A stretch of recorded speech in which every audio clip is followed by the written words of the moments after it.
It is Ryan Seacrest here. There was a recent social media trend which consisted of flying on a plane with no music, no movies, no entertainment. But a better trend would be going to ChumbaCasino.com. It's like having a mini social casino in your pocket. Chumba Casino has over 100 online casino-style games, all absolutely free. It's the most fun you can have online and on a plane. So grab your free welcome bonus now at ChumbaCasino.com. Sponsored by Chumba Casino. No purchase necessary. VGW Group. Void where prohibited by law. 18 plus terms and conditions apply.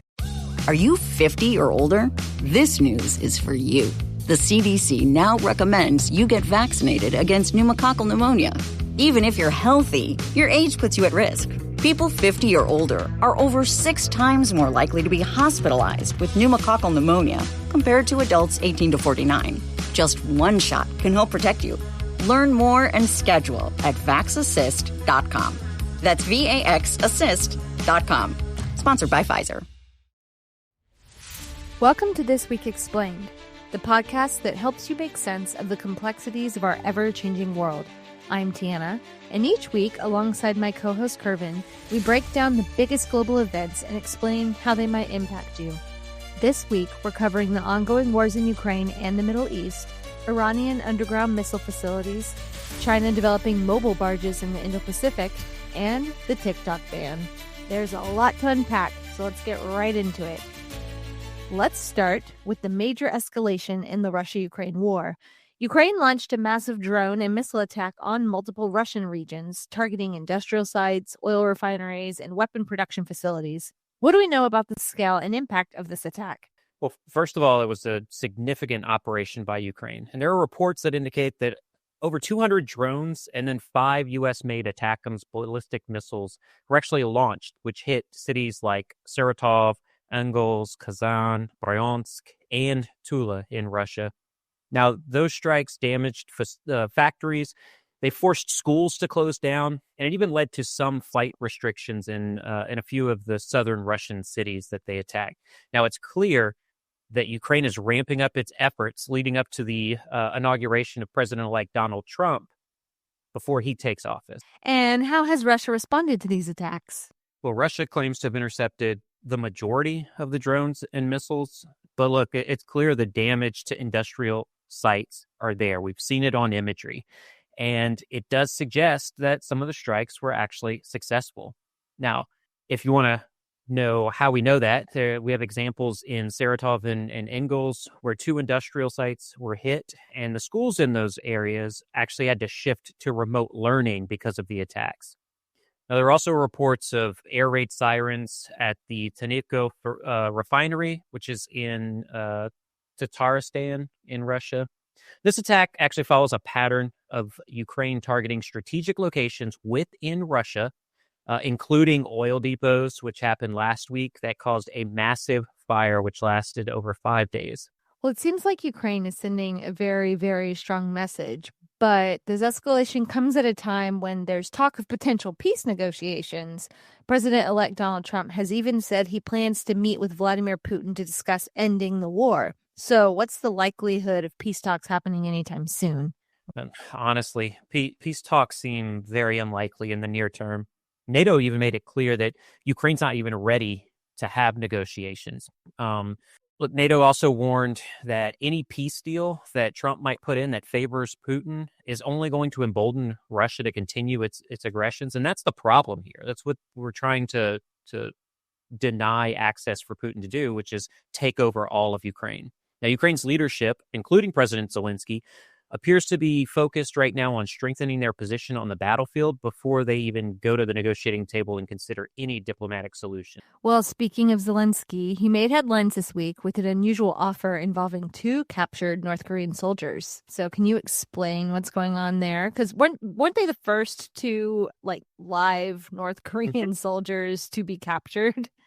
Yeah, and you're absolutely right. So we've seen pictures of other North Korean soldiers, but they had unfortunately perished in the battle. So like you said, these are the first 2 that they captured alive.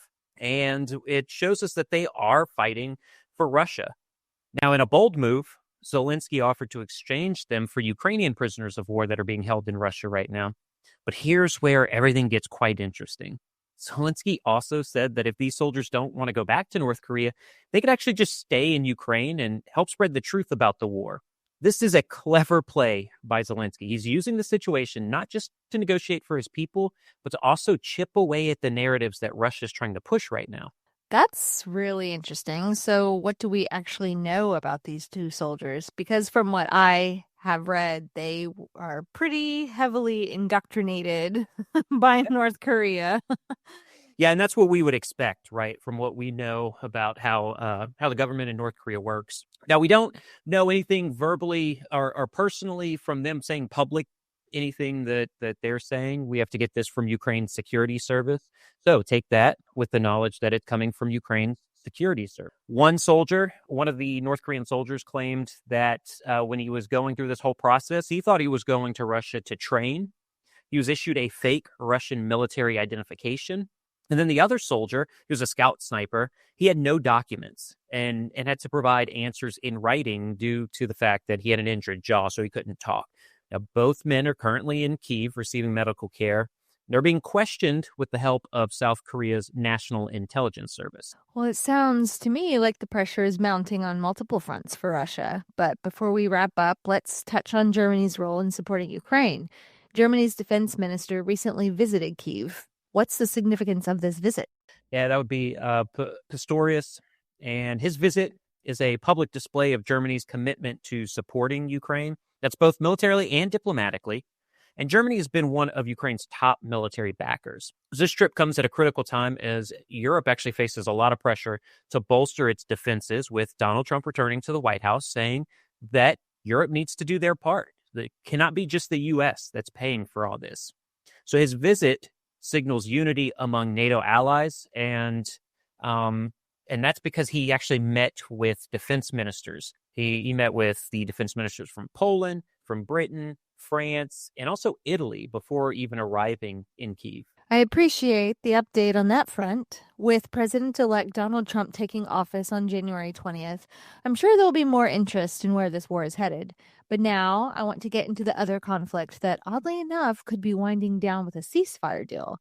There was a recent ceasefire agreement between Israel and Hamas, and it's a very fragile deal that has captured the world's attention, offering a glimmer of hope amid the devastation in Gaza. But as with any ceasefire in this region, the big question is, will it hold? And what does it mean for the Middle East, Israeli security, and the rebuilding of Gaza? Kervin, let's start with the basics here. What do we know about this ceasefire agreement?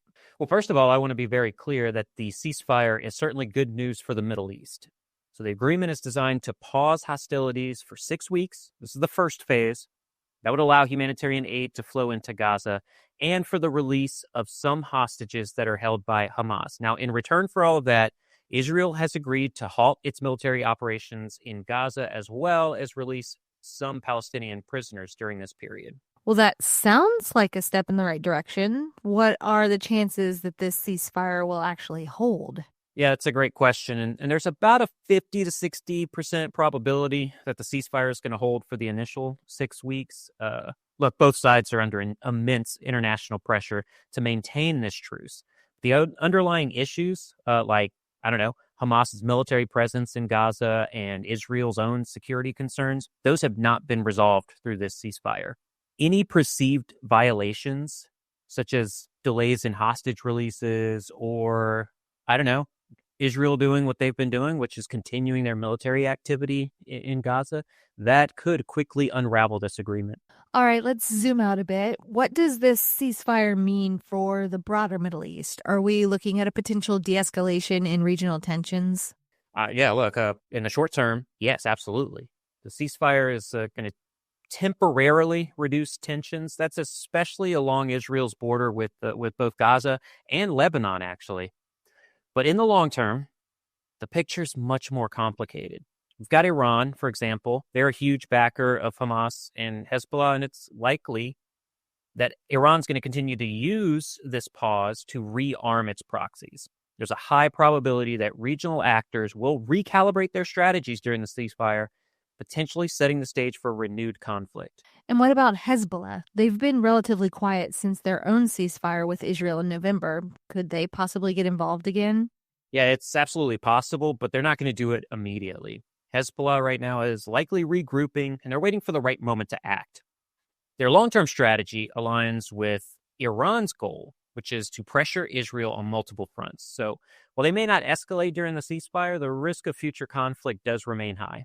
Okay, so what about the Arab states? How are they reacting to this ceasefire? Well, look, we'll talk about the ones that are involved in normalization talks with Israel. That's Saudi Arabia. They're cautiously optimistic about this. They see the ceasefire as an opportunity to push for increased international involvement in Gaza's reconstruction. But the lack of progress on Palestinian statehood continues to be a major sticking point with them. So without addressing that issue, broader regional peace efforts are going to remain limited. All right, let's shift focus to Israel. How does this ceasefire impact Israeli security? Well, for Israel, the ceasefire provides short-term relief, but it doesn't eliminate the long-term threats that they face. Hamas has suffered significant losses, but they're likely to use this pause to regroup, like I said about Hezbollah, and then rebuild their military capabilities. There is a high probability that Hamas is going to stockpile weapons, fortify their positions during this time, and plan another attack on Israel.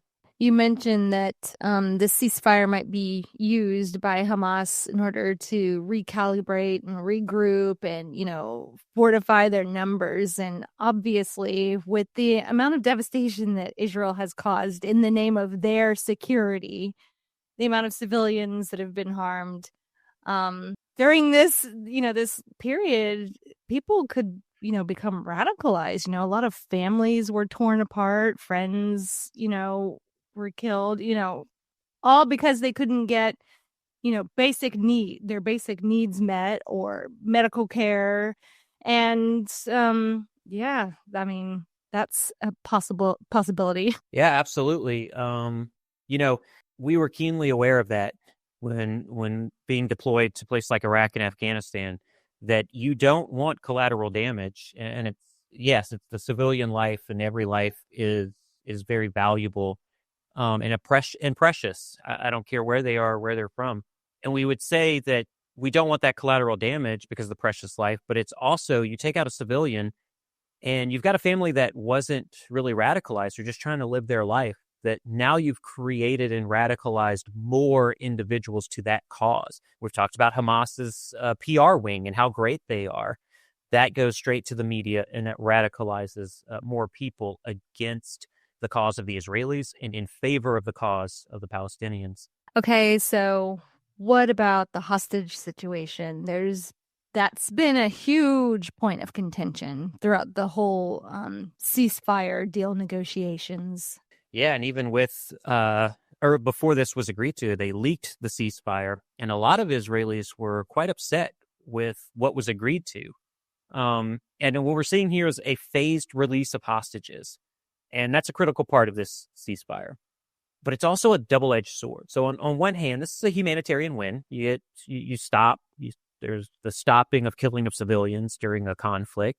There's the release of hostages. But on the other, it creates vulnerabilities for Israel. Hamas could use this whole process to then extract further concessions. Say, okay, now we're not going to release these hostages unless you do even more, move even more away from the border with Gaza. And there's also the uncertainty surrounding the fate of many hostages. I just saw today, and I'm sorry to go on a tangent here, but you showed me the article about Netanyahu had some problems with the ceasefire deal, and Hamas was pushing back against some of the things within the ceasefire deal. Well, as that whole conversation was going on, Hamas came out and said one of the hostages that they were supposed to release alive had been killed in an Israeli airstrike that day. There actually hadn't been an Israeli airstrike, so you could see that Hamas was still trying to extract these further concessions from Israel. They got all that dealt with and signed off on the ceasefire deal, and so that's where we stand right now. But all of this could now fuel domestic unrest in Israel. Speaking of unrest, how is this affecting Israeli politics? Well, Prime Minister Netanyahu is under immense pressure from the Israeli people. The October 7th attack and the handling of the war just sparked widespread anger among most Israelis. So his far-right coalition partners actually opposed this ceasefire, and that could lead to political instability or, once again, early elections in Israel, ousting Netanyahu as prime minister. This internal division weakens Israel's ability to maintain a unified strategy and help them moving forward. Now, let's talk about the situation in Gaza. The humanitarian situation there, as I'm sure all of our listeners are aware, it's been catastrophic.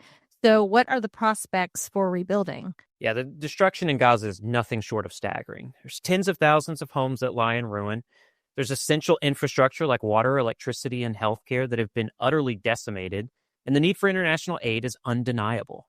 But there are challenges, and those challenges are immense. So we got, logistically speaking, getting aid into Gaza is a nightmare right now.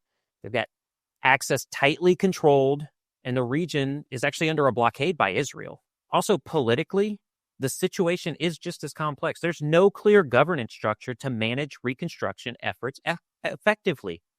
And then there's the ever-present risk of corruption or the resource diversion that Hamas has been doing. That further complicates the path forward. This is a crisis that demands not just resources, but also a coordinated, transparent, and strategic approach to ensure that aid reaches the Palestinian people who need it the most. Well, with the scale of destruction in Gaza being so immense and the challenges of reconstruction so complex, who is going to take the lead in rebuilding efforts? Will it be like an international coalition or local Palestinian authorities or a combination of both?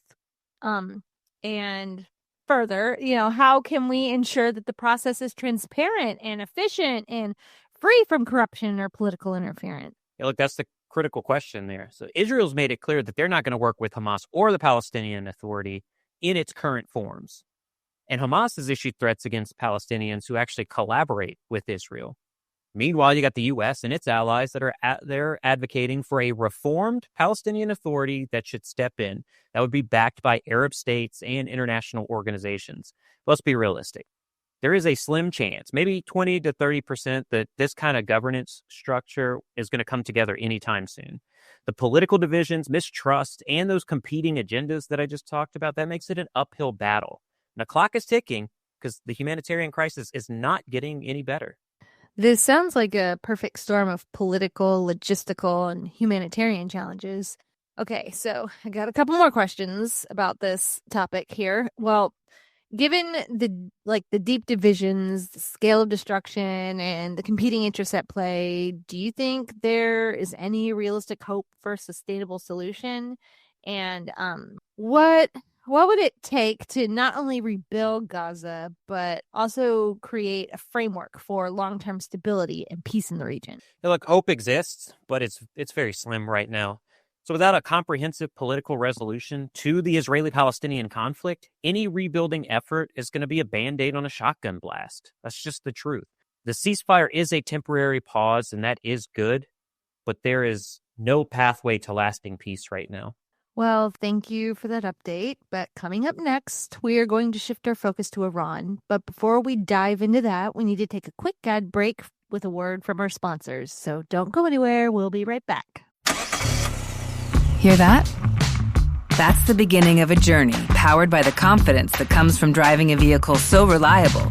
It's backed by a 10-year, 100,000-mile limited powertrain warranty. Where your journey ends?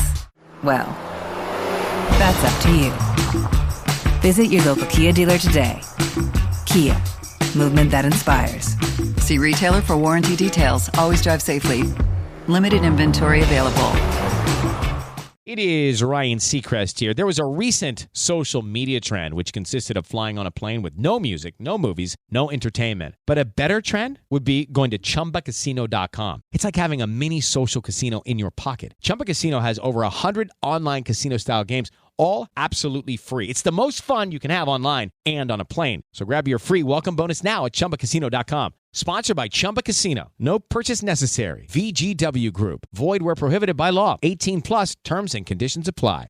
Welcome back, listeners. Iran has been making waves in the headlines after unveiling an underground missile storage facility and announcing the development of what they're calling, quote, new special missiles. end quote. So, Kervin, what can you tell us about this facility?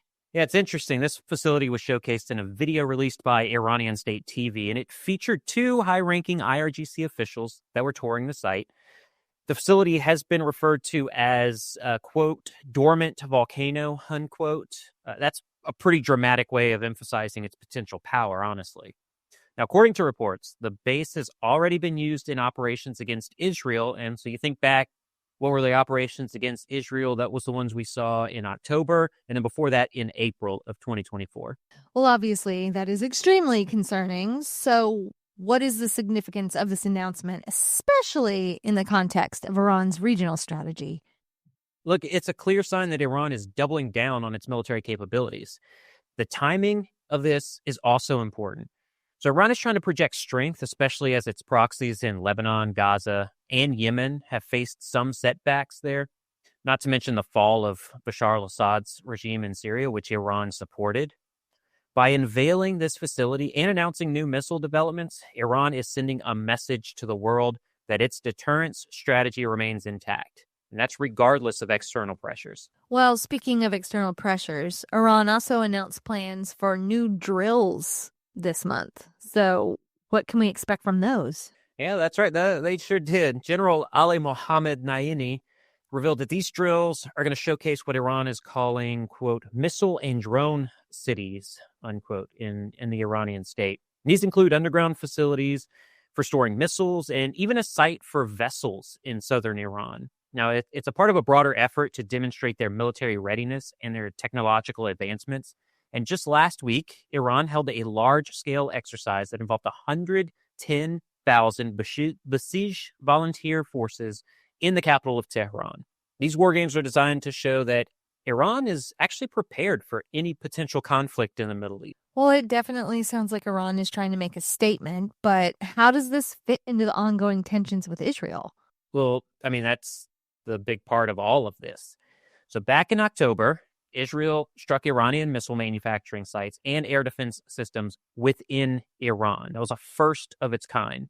That was in response to earlier strikes launched by Iran on Israel. Now, Iran, of course, condemned those strikes as violations of international law, but it's clear that this back and forth continues to escalate.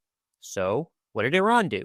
They unveiled this military base and announced all of these new capabilities. This is all just an attempt to deter further Israeli actions. But also, they need to assert its position in the region because they are losing that. Okay, so what role does the United States play in all of this? With the inauguration of President-elect Donald Trump just days away, there's a lot of speculation about how his administration's hardline stance on Iran could reshape the dynamics. So how might his policies impact the situation, and what could this mean for U.S.-Iran relations moving forward?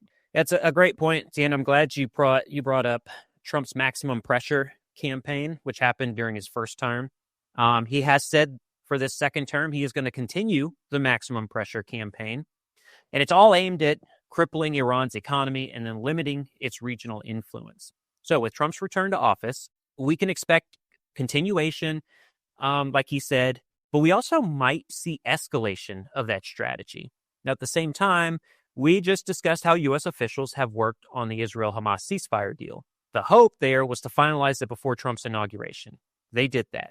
That shifts the dynamic in the region, and it gives all parties a chance to prioritize efforts in the Middle East. Let me be clear. The conflict in the Middle East is far from over right now. All right, let me see if I got this correct. Got this right here. So to sum it up, Iran is ramping up its military posturing. Israel's pushing back. And the U.S. is about to re-enter the picture with a potentially more aggressive approach. The Middle East remains a powder keg, and these developments are just the latest in a long series of moves and countermoves. It's a situation that requires close monitoring because any miscalculation could lead to a much larger conflict, right? Yeah. Does that sound? Oh, you got it. Oh. It's just a whole lot. It was a whole lot. I was trying to do it like a Cliff's Notes version right there, or like TLDR kind of thing, or too long didn't listen. TLDL. Too long didn't listen. Didn't listen. I like that one. TLDL.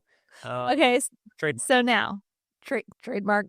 Now I want to discuss China's sudden construction of a fleet of special purpose barges that seem tailor-made for amphibious assaults. These vessels have raised alarms among defense analysts, especially given their potential role in a future invasion of Taiwan. So, Kervin, let's start with the basics. What exactly are these barges and why are they so significant? Yeah, great question. So let's try to break this down. These barges that were recently spotted at a shipyard in southern China represent a new type of vessel seemingly designed with what you said, amphibious operations in mind. Now, what's unique about them is their unusually long road bridges that stretch over 120 meters, or for our American listeners, 393 feet. Now you can picture it. And what this design allows them to do is offload heavy equipment, like think tanks, heavy trucks, directly onto coastal roads or solid ground beyond the beaches. Essentially, they function as mobile piers. They're capable of docking with other ships, such as China's roll-on, roll-off ferries, and they rapidly unload these military vehicles. Now, this kind of capability could play a significant role in any potential conflict involving Taiwan, because this enhances China's ability to project power and move equipment efficiently in contested environments. I mean, to be honest, that sounds extremely fascinating, but also very alarming. You mentioned roll-on, roll-off ferries. So can you explain their role in this scenario? Yeah, of course. So China has a large fleet of roll-on, roll-off, or ro-ro ferries. And these are civilian ships designed to transport vehicles, but many of them have been built with military specifications in mind. So they're capable of carrying heavy equipment that includes main battle tanks, and they're regularly used in military exercises that China's been doing. Now, these new barges are designed to work seamlessly with these ferries. Essentially, the ferries are going to transport the vehicles across the Taiwan Strait, and the barges would act as a bridge to unload them directly onto the shores of Taiwan. That's even in areas where traditional ports or beaches aren't available. I gotta hand it to China. That's really, really smart. Designing the civilian ferries with, military capabilities, knowing, if a conflict ever arises, obviously you're going to need as much, I don't know, what do they call it? Many vehicles and stuff. Yeah, equipment to help as possible. So, and that's really smart. But okay, so these barges, they could possibly allow China to land forces in places that were previously considered unsuitable for amphibious operations. Is that what the whole... Yep. Okay. Exactly. And that's what's most concerning about this development. So traditionally, Taiwan's defenses have been focused on a small number of beaches that are suitable for amphibious landings. Now, these areas are heavily fortified because they're predictable targets. But with these new barges, China's going to be able to bypass those defenses entirely. The long road bridges on the barges allow them to land on rocky or soft beaches, or, like I said, areas without even a proper beach. This opens up a range of new landing sites. It makes it much harder for Taiwan, and by association, the U.S. Navy, to anticipate and defend against a Chinese invasion. Sounds like we need some barges. We need a lot, Tiana. And yeah, I don't even want to get into that. Yeah, you're right. That there's a lot of things we need. We haven't updated in quite some time. So obviously that's a huge strategic advantage for China. But let's take a step back for a moment here. Could these barges have a civilian purpose? Kind of like how the civilian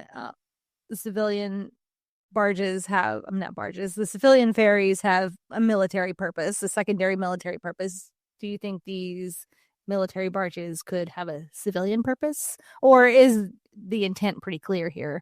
Yeah, that's a great question. It's one that I know for a fact defense analysts are digging into right now. So on paper, you could make the case that these barges might have civilian uses, things like supporting infrastructure projects or aiding in disaster relief. Now in the U.S., we'd classify these as dual-use items. That means they have both civilian and military applications, like the ro-ro ferries that we discussed before. But when you look closer, that explanation doesn't really hold up. These vessels are much larger and far more specialized than the typical civilian barges. Plus, there's multiple distinct designs which strongly suggest that they're being built with one specific purpose in mind. And then when you factor in China's track record, they use civilian businesses, like we're going to talk about pretty soon with TikTok, or merchant fishing fleets. Those are just an extension of the People's Liberation Army. It's hard to view these barges as anything other than purely military assets. Well, it sounds like this is part of a trend in China's military strategy. So what does this tell us about their readiness or willingness to invade Taiwan? Let me be very clear on this. This is not just speculation. This is a point that even came up during Pete Hegseth's confirmation this week, Marco Rubio's confirmation. So Pete Hegseth, the hearing for Secretary of Defense, Marco Rubio, Secretary of State. Chinese leader Xi Jinping isn't just willing to reunify Taiwan with mainland China. He's absolutely ready to do it. The question now isn't about preventing his ambitions. It's about recognizing that deterrence, the Biden administration's plan to deter China from doing this, that's failed. There's no turning back from that. The U.S. and its allies in the Indo-Pacific need to take a hard look in the mirror and ask, have we done enough to prepare for what's coming? Because the window to act is closing very fast. No. Well, that is the answer, yes. Okay. The answer is no. Yes, the answer is no. Yes, the answer is no. It's something I'm working on. You know that on a day-to-day basis to try to improve technologies. Well, it's clear that this is a rapidly evolving situation with serious implications for regional security. But before we wrap up this topic, what should our listeners take away from this story? Look, the key takeaway is that China is actively enhancing its amphibious capabilities. These new barges are a significant part of that effort. So it doesn't guarantee an invasion of Taiwan. I'll be clear. We're not at 100%. And you know I say I don't do 100%. They do give China more options. They also complicate Taiwan's defense planning. It's a reminder that the Taiwanese Strait remains one of the most dangerous flashpoints in the world. It's a situation that demands close attention, not just from Taiwan, but from the entire international community.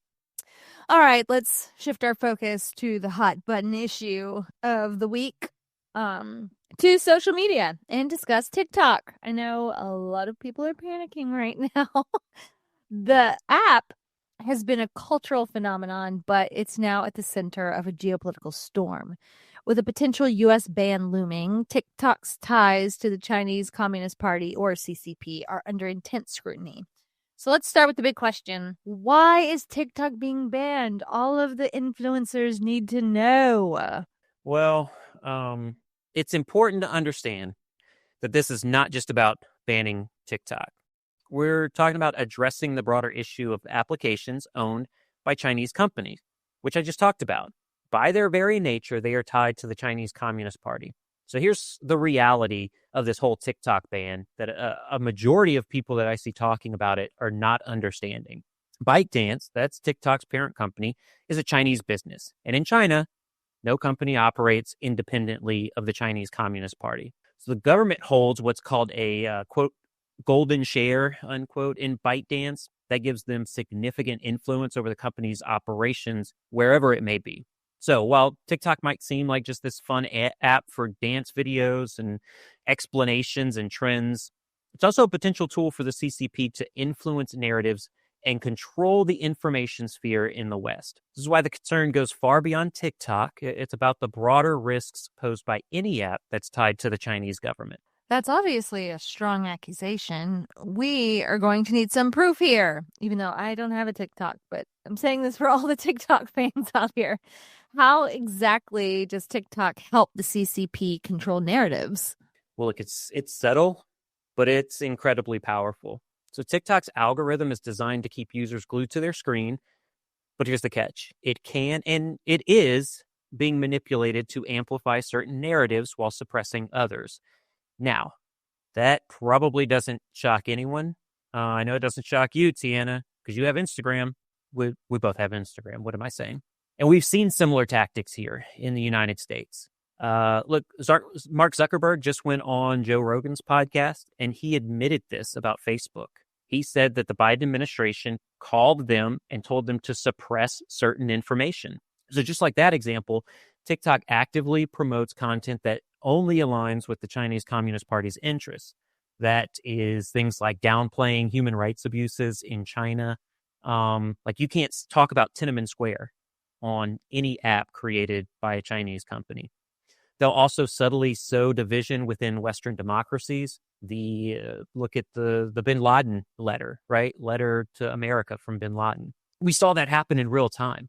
This is soft power at its most insidious. It is very effective because most of the users just don't have any idea that it's even happening. They think it's organic. Now, if you're like me and thought it was wrong for the Biden administration to pressure Meta, Mark Zuckerberg, and other platforms to push a narrative, then you should absolutely see the danger in what the CCP is doing with TikTok. It is the exact same playbook.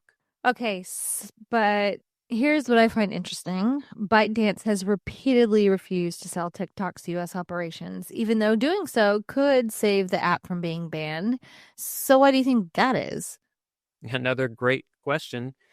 And that's because ByteDance's refusal to sell TikTok is very telling to me. So it suggests that the CCP sees TikTok as too valuable to let go. If TikTok were sold to a U.S. company, the CCP would then lose its ability to influence the app's content and data. And let's not forget, data is power today. Now, TikTok collects massive amounts of user data, and that can be used for everything from targeted propaganda to actual espionage. And the CCP isn't going to give that up. And yet, China has actually banned TikTok in their own country. So instead, they have a domestic version called Douyin. What exactly does that tell us? The fact that China won't even let their own people have TikTok. Right. It's purely just to scrape data from other countries? Yeah, well, it's that, and it's also the ability to control narratives. So you have a Western narrative that you want to control, anti-Western, and then you have a global South narrative that you want to push, and that's what you would push in Douyin. And it tells us a lot about this entire fight, and the fact that China bans TikTok domestically while promoting it abroad shows they understand its power as a tool for influence. Douyin, the Chinese version, is heavily censored, and it's controlled to align with CCP values. Meanwhile, TikTok is allowed to run wild in the global West, and it can subtly shape public opinion and collect data. It's not so heavily censored that you'd know that it's censored. It's very subtle. It's a classic case of China saying, do as I say, but not as I do. Typical government. Yeah. Tisk. I mean, now we need to shift to the potential sale of TikTok. There's been a lot of speculation about who might step in to buy its U.S. operations. Some reports are even suggesting Elon Musk could be a contender. And even Mr. Beast has reportedly been working to assemble a team of billionaires to make a bid. Oh, that makes me nauseous. Just more billionaires owning more things. Okay, so what do you make of these developments? And what would a sale like this mean for TikTok's future and its role in the broader tech and social media landscape? Neither of these two, Musk especially, are strangers to controversy. And their business dealings always seem to spark debate everywhere. So if Musk were to acquire TikTok, that's going to significantly expand his already substantial control over the U.S. information space. Let's not forget, he owns Twitter. He rebranded it as X. He's got a slew of other ventures. Those ventures intersect with tech and information space as well. He's got AI, satellite communications. So adding TikTok to his portfolio, that's going to consolidate his influence over multiple social media platforms and digital communication. That's going to be in a way that I think should raise serious red flags for regulators, but also the public. And we've been told you and me, Tiana, we talk about this a lot. We were told as children, time and time again, through our high school years, the U.S. does not allow monopolies. But as Maury Povich would say, the lie detector test determined that was a lie. So regulators need to take a hard look at what this means for competition, what it means for data privacy as well. And then this whole broader information landscape. Yeah, civics and free enterprise class was a load of crap. Yeah. And let's not forget, Musk has a history of cozying up to China. Tesla has a massive presence over there. And Musk has been careful not to criticize the CCP. Do you think that could possibly be a factor? Yeah, I think that's the factor that could allow him to purchase TikTok in the US. Musk's ties to China add another layer of complexity to all this. So if he were to buy TikTok, it's worth asking whether he truly operated independently or if his business interests in China are going to influence how the app is run. So it's a murky situation. And I go back to the regulators. They're going to need to scrutinize this very carefully. Well, speaking of scrutiny, any sale of TikTok would likely face intense regulatory hurdles, but probably not enough to actually stop the sale. So, do you think a deal like this could go through? Yeah, it's possible. It's just not going to be easy. We'll bring politics into it, and there's going to be a lot of discussion of, oh, this is all political against Elon Musk because he doesn't agree with the left wing or the Democratic Party. But you're also going to have the Federal Trade Commission and the Department of Justice that will need to sign off on this deal, and then they'd be looking at everything from antitrust concerns to national security risks. So given his track record and the geopolitical stakes that we have here, I think any sale of TikTok is going to face significant pushback. I think anybody who is given like the head of a department of our government shouldn't be head of our social media in any capacity. But here we are already there. So where does this leave us? Do you think TikTok should be banned or sold or something else entirely? Look, I just think this whole situation highlights a bigger issue, and that's the role of social media in our lives. TikTok's not the only platform that I have problems with. Social media as a whole has become a breeding ground for misinformation, breeding division, and manipulation. So maybe instead of debating whether TikTok should be banned or sold, why don't we ask ourselves, maybe we need less social media, not more. I mean, I think you're right. Social media has transformed how we communicate, and it's also created new vulnerabilities. I know whenever it started out, I enjoyed it immensely because I was able to connect with people that normally I wouldn't be able to stay in contact with throughout my adult life. And there were, it was mainly pictures of your puppy and your friends and your family, and you got to update people. But it is definitely morphed into something far beyond that.